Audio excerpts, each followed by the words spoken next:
과정을 마치고 지금 한국에서 사역을 하고 계십니다.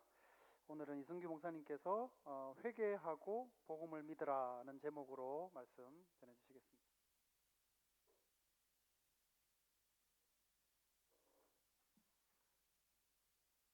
먼저 기도하겠습니다. 사랑이 많으신 하나님 감사합니다. 오늘 또 이렇게 함께 주의 말씀을 나누게 되었습니다. 말씀의 깊은 세계 속으로 저희들을 이끌어 주시고 말씀이 우리에게 주시는 귀한 은혜를 저희들이 받을 수 있는 귀한 시간 되게 하여 주시옵소서. 모든 것 감사하며 예수님의 이름으로 기도드립니다. 아멘. 반갑습니다. 우리 함께 옆에 계신 분들과 인사하겠습니다. 주의 평안이 함께 하시기를 바랍니다.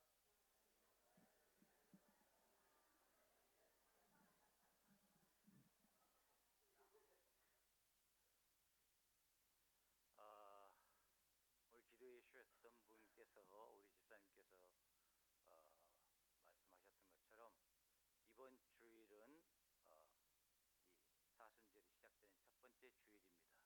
사순절이 시작되기 전에 제수요일, 레시데이라는 제수요일이 있습니다. 다시 말하면은 수요일부터 시작해서 부활절 바로 전날까지 40일을 사순절이다 이렇게 이야기합니다. 근데 이 사순절을 지키는 교회도 있고 지키지 않는 교회도 있습니다. 그래서 지키지 않는 교회를 이단이고 지키는 교회는 제대로 된 교회다 이렇게 이야기할 수 있는 것은 아닙니다. 교회 나름대로 뭐 자기들 원하는 대로. 그런데 이제 이 사순절을 우리가 꼭 지켜야 된다, 지켜야 되지 않는다 이런 것을 따지기 전에 이 사순절 기간 동안 우리가 우리의 믿음과 우리의 신앙을 어떻게 한번 돌아볼 수 있을까? 이러한 것들은 이 사순절을 지키면서 우리가 얻을 수 있는 유익일 수 있고 또 우리가 반드시 이걸 지켜야 돼. 막 율법적으로 이렇게 매달리다가 좀 율법주의에 빠지게 되면 그것도 신앙적으로 나쁜 일이 될 수도 있습니다. 오늘 이제 사순절 첫째 주간이신데 오늘 여러분들이 읽었던 이 본문은 주로 이 제수요일에 설교된 설교의 본문 중에 하나입니다. 이것과 여러분들이 잘 알고 있는 창세기 3장에 나오고 있는 19절 너는 흙이니 흙으로 돌아갈 것이니라. 이 두 본문이 아주 유명한 제수요일에 주로 많이 설교되는 본문입니다. 다시 말하면은 우리의 이 근본이 뭐냐? 흙에서 먼지에서 와서 다시 먼지로 돌아간다라는 것이죠. 흙이니 흙으로 돌아가라. 다시 말하면 흙으로 돌아가면 모든 거 끝날 것 같잖아요.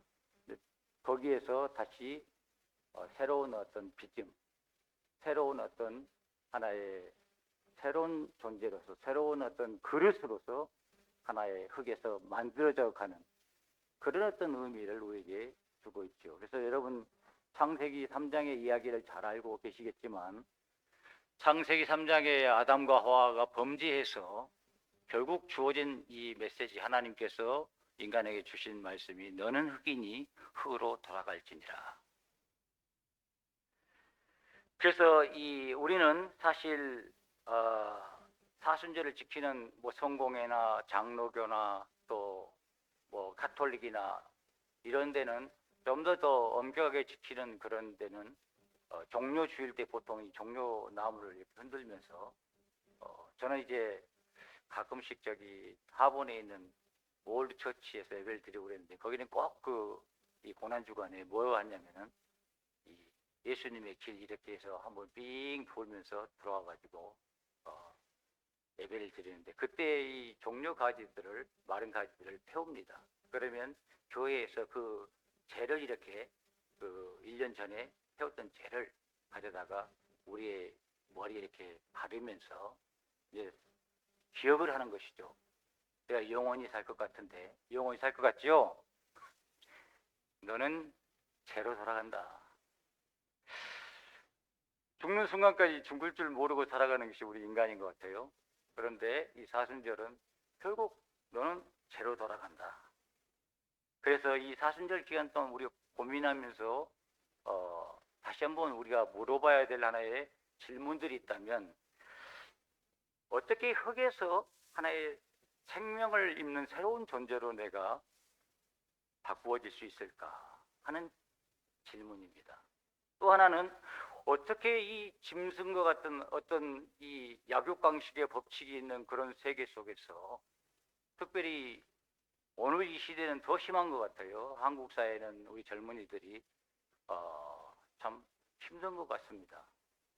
그래서 이 짐승과 같은 그런 어떤 삶에서 어떻게 사람 같은 삶으로 바꿔질 수 있을까 이런 고민들, 그리고 궁극적으로 오늘 우리 주고 있는 이 메시지처럼 옛사람에서 어떻게 새 사람으로 내가 살 수 있을까, 이게 40일 동안 우리가 고민하면서 하나하나 묵상하면서 질문하고 대답해 가야 될 하나의 이야기인 것 같습니다. 오늘 이 본문을 좀 더 우리가 쉽게 이야기하기 위해서 먼저 이 40이라는 단어, 여러분들은 40이라는 단어 오늘 예수님께서 40주간 40일 동안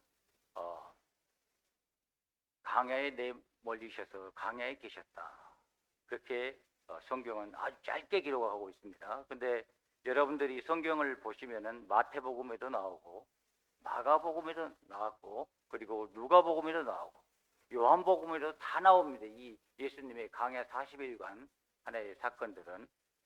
요한복음 안 나온가? 하여간 이 강야 사건들이 자주 나옵니다. 그래서 이 40년, 이 40이라는 단어는 우리가 훈련, 그리고 시험, 또 거기에서 많은 그 인간이 겪을 수 있는 수없이 많은 고통과 괴로움, 이러한 것들을 다 담고 있는 게 40이라는 단어입니다. 오늘 이 본문을 좀 더 그 이야기에 구약으로 넘어가면 여러분들이 잘 알고 있는 이스라엘 백성들이 출애굽을 했습니다. 그리고 며칠 동안 그들이 애굽 광야 생활을 했습니까? 예, 며칠? 40년. 며칠로 물어봤더니 40년이 되었습니다. 40년이란 기간 동안 그들이 광야에서 보냈다. 근데 그 길이 사실은 40년 동안 가는 길이 아닌데 그들이 애굽 그 주변 광야를 뱅글뱅글 계속 돌면서 40년 동안 있었어요. 근데 이 40년 동안 있고 난 다음에 선지자들이 주로 그 40년 동안 왜 광야에서 우리가 있었는가라는 그 모세도 지적을 했고 또 여호수아도 지적을 했고 또 여러 선지자들이 그 이후에 이 40년 애굽 광야 생활을 구약 성경을 보면 계속 지적을 하고 있습니다. 그 가장 중요한 두 가지 이유가 하나 있는데, 첫 번째 이유는 이 광야라는 것이 무엇이냐라는 것이죠. 광야. 이 40년 애굽 생활, 광야 생활이 무엇이냐. 그래서 모세는 그 신명기 29장 이후에 이제 본인이 마지막 인생을 정리하면서 이야기를 하고 있죠. 주께서 40년 동안 광야에서 너희를 이렇게 훈련하시고 이끄시고 이렇게 해온 것은 하면서 이야기를 쭉 아주 장황하게 이야기를 하고 있는데, 아주 짤막하게 요약하면 그렇습니다. 너희들이 하나님 없이는 살 수 없는 존재라는 것을 광야 생활 동안 너희들에게 알게 하셨다. 너희들 하나님 없이, 하나님을 떠나서 하나님 없이 우상을 섬기고 뭐 이렇게 살면 너희들 다 끝난다. 그걸 40년 동안 끊임없이 계속해서 순간순간 수없이 많은 장애물을 만날 때마다 그걸 가르쳐 주셨다는 거예요. 40년 동안. 하나님 없이는 살 수 없는 것이구나 라는 것과, 또 하나는 그곳에 철저하게 인간적인 차원에서 인간의 교만을 깨는 장소였다. 하나님께 무릎을 꿇게 하는 장소. 그리고 나의 교만과 나의 자만과 내가 무엇인가 할 수 있고 내 뭔가를 이루어 나갈 수 있다는 그러한 것을 철저하게 하나하나 깨부쉈던 곳이 바로 광야, 이 40년의 생활이었다라는 것을 여호수아도 이야기하고 있습니다. 그래서 오직 하나님만 섬기는 것이 너희들이 살 길이다. 아주 단순한 것을, 아주 간단한 이야기들을 40년이라는 세월 동안 그들에게 주지시킨 것입니다. 다시 말하면 이 두 가지, 아주 간단한 이 두 가지를 우리 평생 살아가는 동안 우리가 제대로 하나님 앞에서 해가지 못하는 거예요. 뭔가 조금 우리 인생을 살면서 여러분 자신을 한번 돌아보십시오. 뭔가 조금 있고 어느 자리에 올라가고 어느 위치에 딱 서게 되면은 정말로 거기에서 이 여러분들이 겸손하게 무릎을 꿇고 하나님을 인정하면서 하나님 없이는 내가 살 수 없습니다. 그리고 지금 내게 주어진 이 수없이 많은 어떤 외부적인 하나의 여건들, 그리고 자리, 그리고 물질, 그리고 어떤 명예, 이 지식, 이 모든 것들이 바로 하나님께서 부르시면 다 이 재와 같이 사라집니다. 이렇게 고백하면서 그 한참 잘 나가는 그 인생의 시간에 그렇게 사냐 이 말이에요. 겸손하게. 근데 이걸 지금 이스라엘 백성들에게 깨우쳐 주셨고, 또 예수님께서 40일 광야에 계시면서 먼저 이런 것을 우리에게 가르쳐 주시고 계신 것입니다. 그래서 다른 복음서에 보면 40주간 동안 예수님이 금식하셨다. 40일 동안. 인간의 배고픔을 몸소 아신 것이죠. 인간이 그 배고프면서 또 어디 숨 쉴 곳, 그리고 잠잘 곳, 쉴 곳 없는 그런 어떤 환경 속에서 인간이 겪을 수 있는 최악의 환경들을 40일 동안 예수님이 몸소 체험하셨다라는 것이죠. 그리고 거기에서 예수님께서 분명하게 몇 가지 사실들을 이야기를 했어요. 왜냐하면 여러분들이 마태복음에 보면은 사탄이 예수님을 어떻게 합니까? 강야에서 너 배고프지 않느냐? 돌덩이 갖고 떡 만들어 먹으면 되지 않겠느냐? 유혹하지 않습니까? 그때 예수님께서 사람이 떡으로만 살 것이 아니라 하나님의 입에서 나오는 모든 말씀으로 살 것입니다. 떡만 있으면 살 것 같습니까? 여러분, 떡만 있으면 살 것 같아요? 먹을 것이 뭐 요즘은 그리 풍요로워서 뭐 배고프면서 이렇게 살아가는 사람들이 많지 않은 것 같은데, 그 떡만 있으면 살 것 같은데, 예수님은 그 배고픈 와중에도 극도의 어떤 그 기진한 상태 속에서도 사람이 떡으로만 살 것이 아니다. 이거 하나 가르쳐 주신 거예요. 인간의 고통 속에서. 더 나가서 이 높은 성전 꼭대기에 올려서 거기서 너 뛰어내려봐라. 하나님 너 지켜주시지 않겠냐. 네가 정말로 하나님의 아들이라면 뛰어내려라. 그때 예수님께서 주셨던 말씀이 무엇입니까? 하나님을 시험하지 마라. 하나님을 인정하고 하나님을 하나님 되게 하고 하나님을 너희 삶 속에서 온전히 나의 주님, 나의 하나님으로 모시고 살아가지. 그 하나님을 시험해서는 안 된다. 라는 것을 그 극한 환경 속에서 하나님 왜 나에게 하필이면 이런 어려운 시간을 주셨습니까? 왜 나에게? 제가 시간이 좀 됐습니다만은 인도에 있는 선교사님 한 분을 만났습니다. 인도에서. 근데 그 선교사님은 한국에 상당히 좀 유명한 그 배우도 하셨고 또 여러 방송국에서 이렇게 탤런트나 이런 게 해가면서 얼굴도 아주 미모도 뛰어나신 분이셨는데, 이분이 그 생활을 다 정리하고 선교사로 영락교에서 파송이 돼가지고 인도로 갔습니다. 그 부모 자식 이제 어머니 하는 거라든가 이런 것을 어느 정도 정리해놓고 난 다음에 그가 이제 좀 여유가 있을 때 뭐 자기 삶의 모든 걸 다 정리해놓고 인도로 갔는데, 인도에 가서 선교를 시작하는데 교통사고가 난 거예요. 그리고 어린아이를 키웠는데 애가 죽었습니다. 물론 이제 그 애가 키워왔어요. 그래서 한동안 그 선교사로 파송되어서 거기 갔던, 이제 평신도 선교사로 거기에서 사역하셨던 이분이 계속 기도하는데 왜 하나님, 내가 하나님을 위해서 이렇게 살려고 하는데, 이렇게 섬기려고 하는데, 이렇게 복음을 전하려고 하는데 왜 나에게 이렇게 힘든 시간을 주십니까? 그 수없이 경찰서 가서 그 문제, 그 골치 아프지 않겠어요? 물론 본인 실수는 없고 갑자기 튀어와가지고 그렇게 죽었기 때문에 뭐 거기에서 좀 벗어날 수 있는 길들은 많았습니다만은, 그 선교사님 만났을 때 그분의 질문이 왜 나에게 이런 고통을, 왜 이런 정말로 주님을 위해서 살려고 하는 나에게 이런 고통을 주십니까?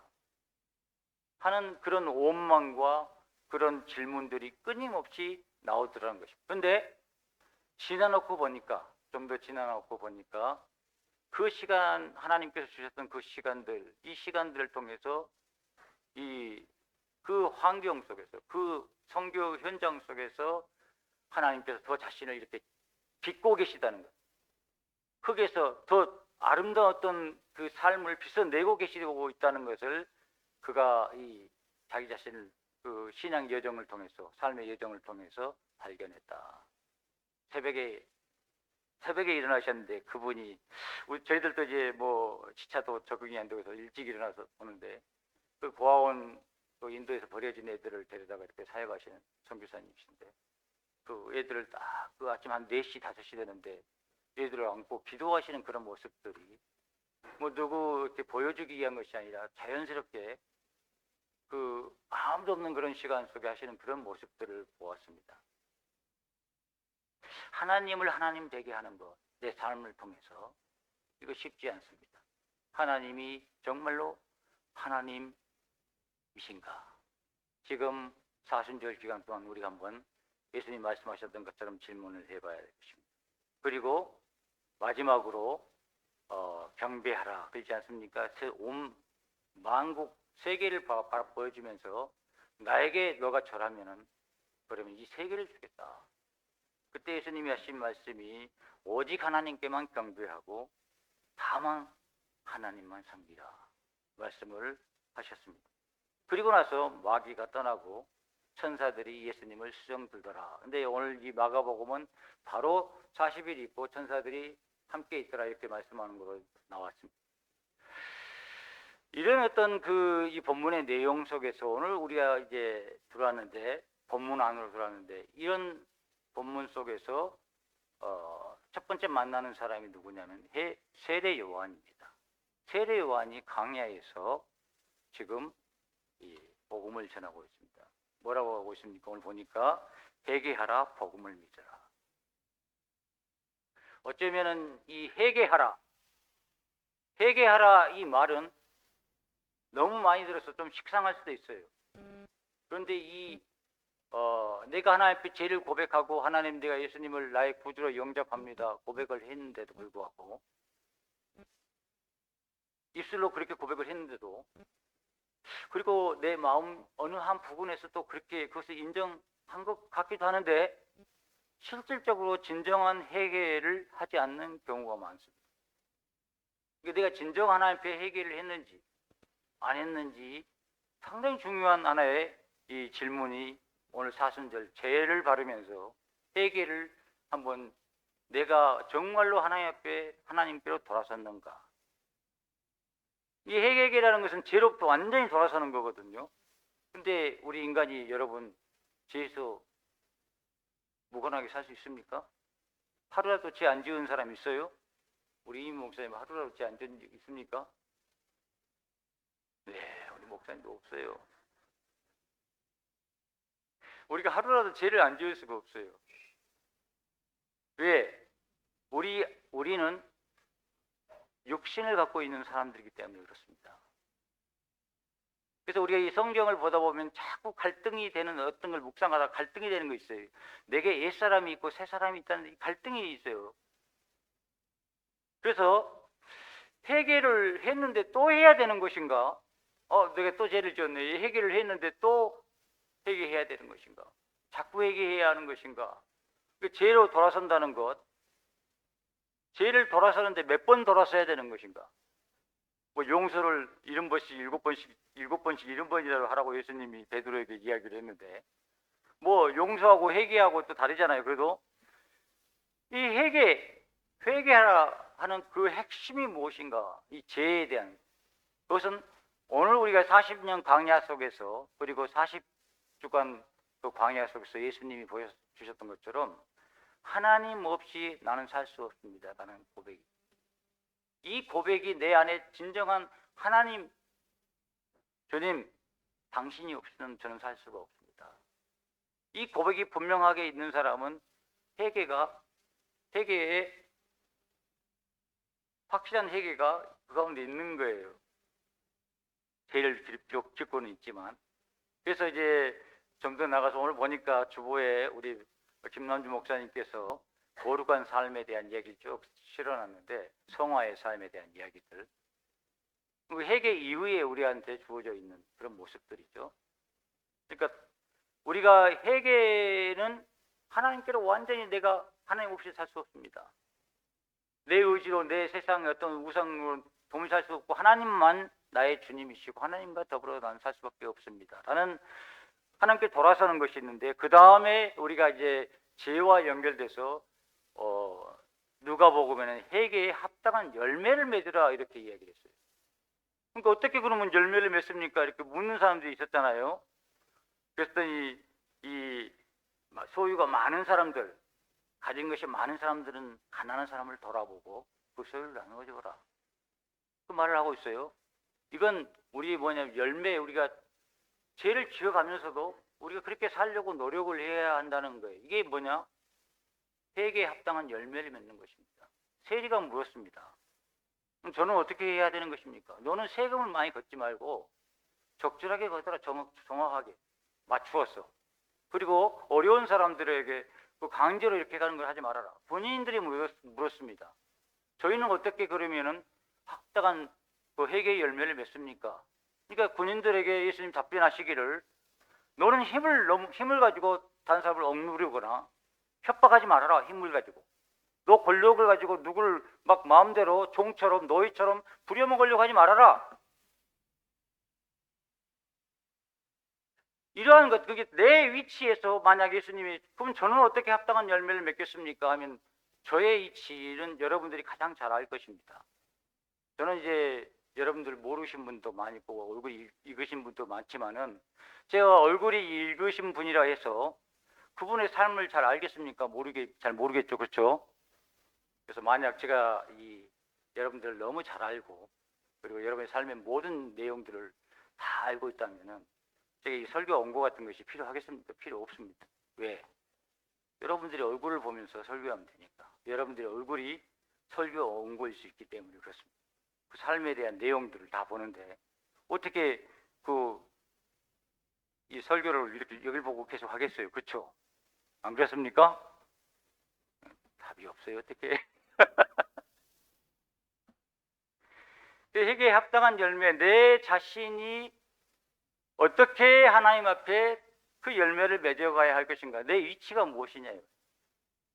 내 위치에서 그 정말로 바르게 살아가는 것, 도덕적인 목적을 가지고 살아가는 것은 아니지만, 우리가 하나님 앞에 살다 보면 자연스럽게 도덕적인 삶을 살게 돼 있어요. 사실 일반 사람들이 가지고 있는 도덕적 그 개념보다 더 높은 도덕적 개념을 가질 수밖에 없는 것이 기독교인입니다. 근데 그 놀랍게도 기독교인들 가운데 감옥에서 보면은 기독교인 비율이 70%가 된다잖아요. 조사에 따르면. 죄를 지어도 괜찮다는 생각을 어디서 배웠는지, 아니면 회개만 하면 그냥 다 용서해 주신다는 그 진리를 어떻게 배웠는지 모르지만, 하여간 감옥에 기독교인들이 많아요. 그렇게. 근데 사실은 그거 잘못 믿고 있기 때문에, 우리가 기독교인으로 산다는 것, 믿음을 가지고 산다는 것, 회개에 합당한 열매를 맺으며 산다는 것은 상당히 세상 사람들이 따라오지 못할 상당한 수준의 도덕성을 우리가 갖고 있는 것입니다. 그게 바로 제대로 된 신앙인지. 그래서 우리 인간 편에서는 내 자신의 삶을 하나하나 살펴보면서 내가 어떻게 좀 더 하나님 앞에서 정직하게, 바르게, 그리고 도덕적으로 살 수 있을까? 그걸 하나하나 끊임없이 계속해 나가면서 나가는, 그리고 열매를 맺어가는 것. 그게 회개에 합당한 열매들입니다. 그러면은 하나님 편에서는 무엇을 우리에게 해줄 수 있습니까? 우리가 회개를 하면은. 그럼 하나님이 우리에게 주시는 열매가 있을 거 아니에요? 그러면은 하나님께서는 죄의 사유함을 우리에게 주세요, 먼저는. 그래서 우리가 죄에 대한 어떤 걸 통회하고 자복하면 그 모든 죄에 대해서 하나님께서 기억도 하지 않으신다. 그래서 우리의 죄를 하나님 앞에 하나님 이런 죄를 지었습니다. 이러이러이러한 것을 제가 했습니다. 이거 하면 하나님께서 첫 번째 우리에게 주시는 것은 죄 사유하심을 주신다. 그런데 어떻게 여러분 하나님께서 죄 사유함을 주신다고 그랬는데 어떻게 압니까? 하나님 만나서 물어보지도 않았는데 하나님께서 나를 내가 죄 고백했는데 사유해 주셨다는 것을 어떻게 알아요? 어떻게 할 수 있어요? 몰라요. 근데 믿는 거예요, 믿는 거. 무슨 말인지 아시겠습니까? 하나님께서 말씀하셨으니까 그 말씀을 믿는 거예요. 그래서 하나님이 제 사유하심을 죄를 용서하면 미쁘시다. 하나님은 미쁘시다. 우리가 죄를 자백하면 우리 죄를 기억도 아니하시고 깨끗하게 사해 주신다는 말씀하셨기 때문에 제가 그 말씀을 믿고 자백합니다. 하면서 하나님이 나의 죄를 사유해 주셨다는 걸 믿는 거예요. 그리고 나서 이 죄 사유하심을 받고 우리에게 새로운 어떤 하나의 상태가 하나님의 선물로 주어지는데 이게 매우 중요한 것입니다. 그게 뭐냐? 새 사람입니다. 여러분, 우리가 사는 지구상에 새 사람이라는 것이 있습니까? 바로 태어난 어린아이가 새 사람입니까? 새 사람이 무엇입니까? 여러분 평생 새 사람이라는 소리를 들어본 적이 있습니까? 너는 새 사람이야 이런 소리 들어본 적이 있어요? 근데 성경에서 새 사람이라는 얘기를 하고 있는데, 그리고 새 사람을 입으라 이렇게 이야기하고 있는데, 이 새 사람이라는 것이 과연 이 땅에 존재하는 것인가? 질문을 해볼 수 있어요. 예수님께서 여러분 이 죽은 나사로의 무덤에서 나사로를 살렸습니다. 나사로가 살아났습니다. 그럼 그 사람은 새 사람입니까? 이제 죽어서 살아났기 때문에. 니고데모가 물었습니다. 어떻게 사람이 두 번 태어날 수 있습니까?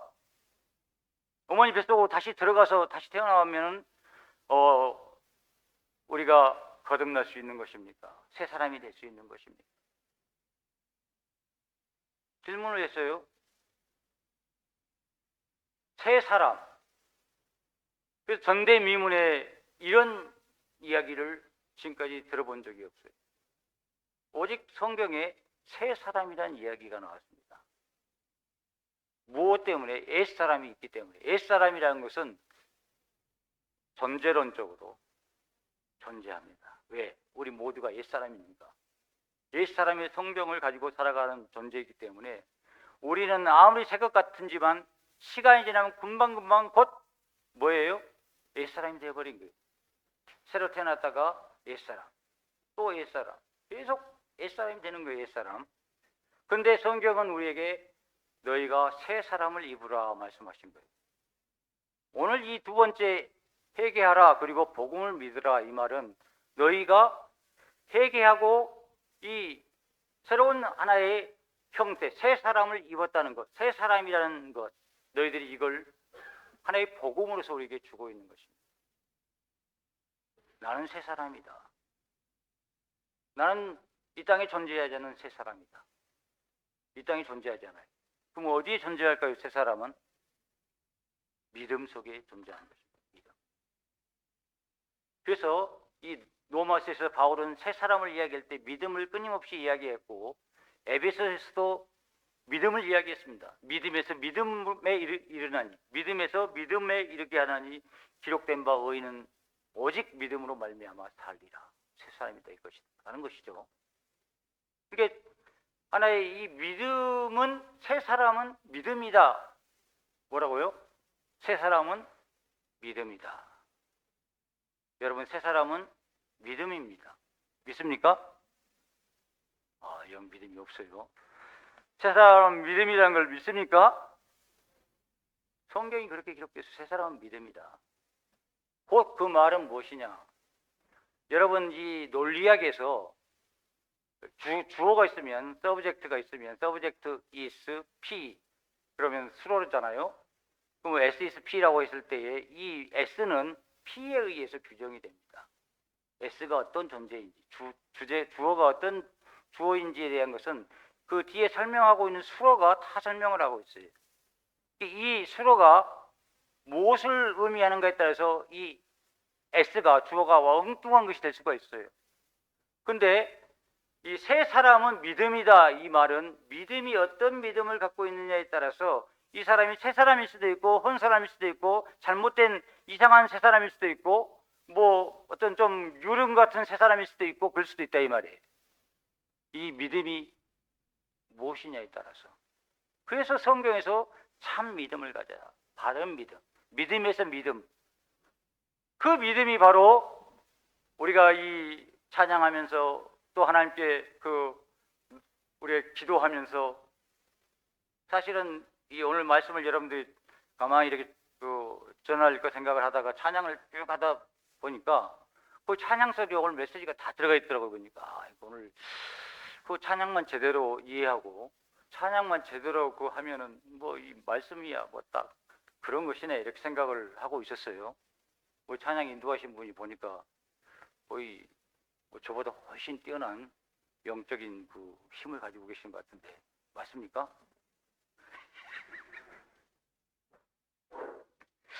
아주 대단하신 것 같아요. 이게 이제 모르겠어요. 근데 하여간 이 찬양을 인도하면서 이게 하나님께 온전히 서가면서 이게 드려지는 그런 모습들, 뭔가 사람 앞에 서게 되면은 목사든 누구든 간에 자꾸 자기를 감추게 돼 있어요.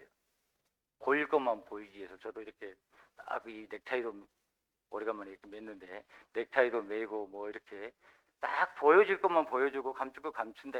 근데 정말 하나님 앞에서 하나의 단독자로서 서서 예배하고 찬양하고 나아가고 이러한 것들 속에서 이 보여주는 그 모습들은 어쩌면은 그게 바로 우리가 예배이고 말씀이고 우리의 신앙입니다.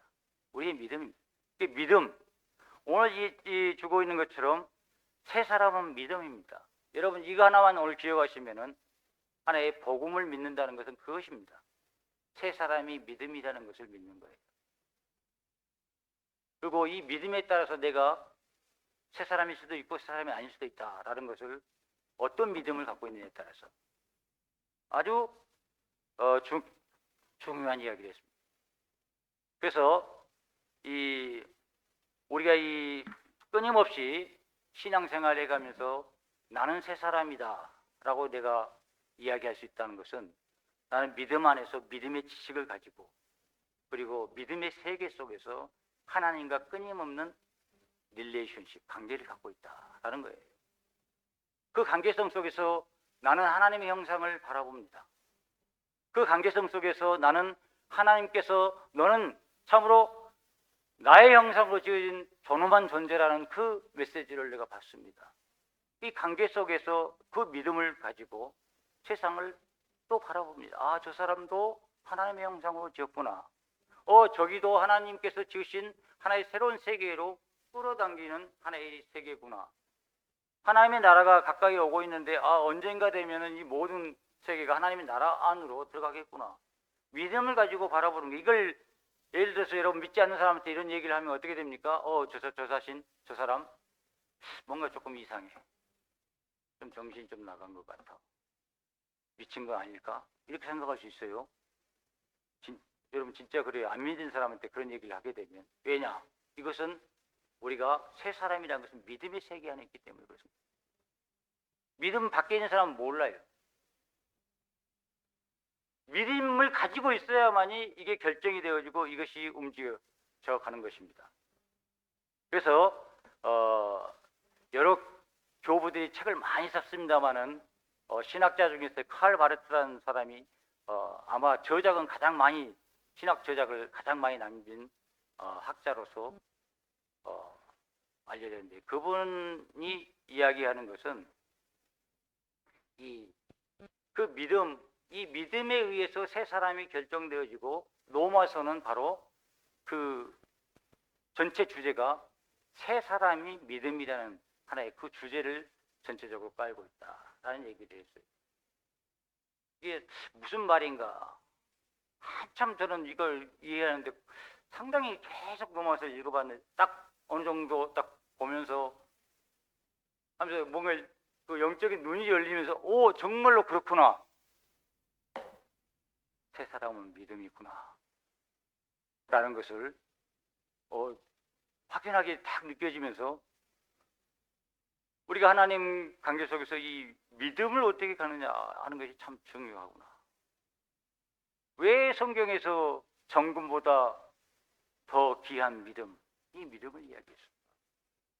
왜 믿음에 대한 얘기를 끊임없이 계속했을까? 우리 믿음은 조금 뭔가 미러클하고 좀 신비스럽고 뭔가 좀 내가 원하는데 기도하면 결정되어져 이루어지고 이런 쪽으로 믿음을 많이 활용하려고 노력하는데 성경은 새 사람이다. 우리의 겉사람은 날로 날로 후패해지고 우리의 속사람은 날로 날로 새로워지는도다. 내가 하나님 나라에 가까이 이제 가끔씩 저는 이제 나이가 이제 뭐 이렇게 젊게 보이죠. 이제 슬슬 고민하면서 하는 것은 뭐냐? 아, 나도 이제 갈 준비를 좀 해야 되겠구나. 그런 생각을 합니다. 그래서 이게 이 세상 살아가면서 근데 그 얘기를 하면 제일 싫어하는 사람이 제 와이프예요. 좋아할 줄 알았더니 별로 안 좋아하더라고요. 그래서 왜 내가 이렇게 갈 준비를 해야 된다는데 왜 그렇게 싫어하냐 그랬더니 운전기사가 없어져서 싫대. 저 운전기사의 역할을 부지런히 했더니만 하여간 우리가 세상을 살아가면서 내가 지금 육체적인 이 모습은 날로 날로 계속 이제 신뢰할 수가 없대. 내 눈도 언젠가는 내가 신뢰를 하지 못합니다. 내 생각도 내가 말을 이렇게 했는데 아들들이 아빠 그렇게 말하지 않았어요. 그래? 옛날엔 딱 손부터 올라갈 듯 하면서 아빠가 얘기하는데 이게 무슨 근데 이제는 뭐가 좀 내가 말을 또 헛말을 했는가 보구나. 믿을 수가 없는 거야, 내 자신을. 그래서 이게 내 육체적으로 나는 갈수록 정말로 후패되어져 가는 그런 하나의 시간을 살고 있구나. 내 자신이 나는 내 자신의 건강했던 그 시절의 육체와 나는 단절되어 있습니다.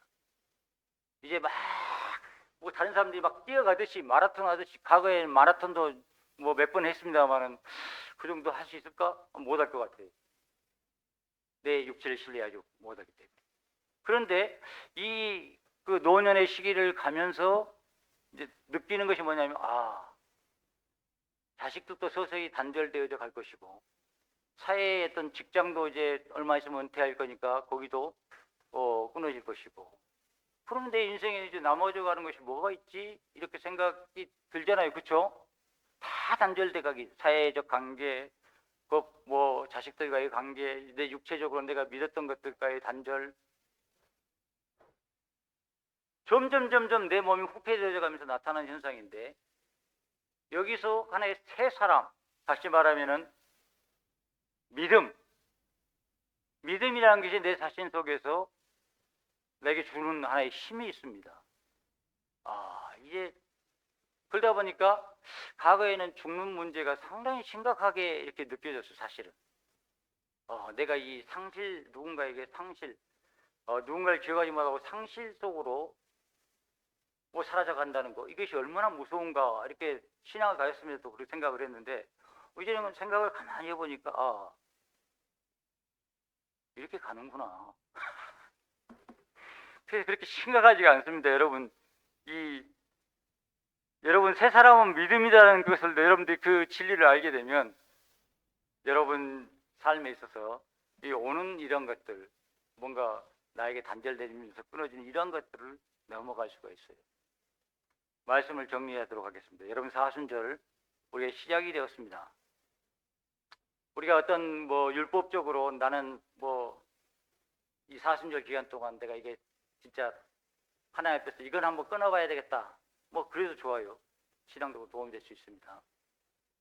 그러나 더 중요한 것은 내가 하나님 없이는 살 수가 없구나. 결국 내가 하나님께로 돌아가는구나. 내가 하나님과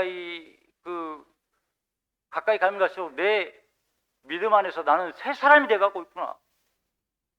겉사람은 계속 후패되어 가고 있지만 내 속 사람은 날로 새로워져 가고 있구나 하는 그런 것들을 여러분들이 이 시작해 가면서 그걸 묵상하면서 해나간다고 한다면 여러분들의 그 삶 가운데 하나님의 놀라우신 은혜, 과거에는 귀로만 들었던 하나님을 어쩌면은 눈으로 직접 뵐 수도 있어요. 그래서 아퀴나스가 그 사순절에 주님을 묵상하면서 그가 예수님의 십자가상에 계신 예수님을 직접 뵀어요. 그가 수천 페이지 넘는 책을 썼던 것을 그는 그렇게 자기 자신에서 고백을 했습니다. 지금까지 내가 노력해왔던 많은 것들이 정말로 대단한 것인 줄 알고 변증해왔던 기독교를 변증해왔던 이 변증에 대한 이야기들이 어마어마한 것인 줄 알았는데 결국 이것은 정말로 지푸라기와 같은 것이구나. 왜? 지푸라기는 아니에요. 그게 얼마나 놀라운 진리가 담는지 몰라요. 근데 하나님을 직접 뵈니 내 속 사람이 주님을 직접 뵈니 무지하게 중요하게 보였던 이러한 것들이 시시하게 보이더라 이거예요. 우리가 이 주님의 세계를 향해서 더 깊이 달려가면서 여러분들 사순절에 주시는 하나님의 그 잔잔하시면서도 놀라우신 은혜가 여러분과 함께 할 수 있기를 기도합니다. 우리 함께 기도하겠습니다. 사랑이 많으신 하나님, 오늘 주의 말씀을 저희들이 함께 상고했습니다. 새 사람은 믿음이다. 믿음에 의해서 그 새 사람의 모습과 또 그 모든 것이 결정되는 것을 우리가 온전히 알게 하시고 바로 주님께서 십자가상에서 우리에게 주셨던 하나의 놀라운 그 결과가 우리에게 구원이라는 새 사람을 입게 하신 것임을 우리가 알게 하시고 또 그 믿음 안에서 사순절 시작해 나가는 저희 모두가 주님과 더불어 함께 해 나가는 그리하여 기쁨과 또 주님 안에서 더 확고한 믿음의 세계 속으로 들어가는 저희들이 될 수 있도록 인도하여 주시옵소서. 모든 것 감사하며 예수님의 이름으로 기도드립니다.